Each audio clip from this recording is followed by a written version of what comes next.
We guide you through how to block porn websites on iPhone. So the first thing you need to do is to open your iPhone and go to Settings.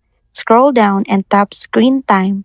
Then tap Turn on Screen Time if it's not yet enabled and set a screen time passcode so no one can change your restrictions.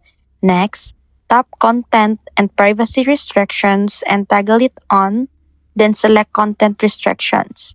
Tap Web Content and choose Limit Adult Websites to automatically block explicit sites on Safari and other browsers. If you want to stricter control, tap only approve websites instead and manually add the sites you trust. You can also scroll down to never allow and type in specific website URLs you want permanently blocked. Once done, exit settings and your restrictions will apply instantly across the device.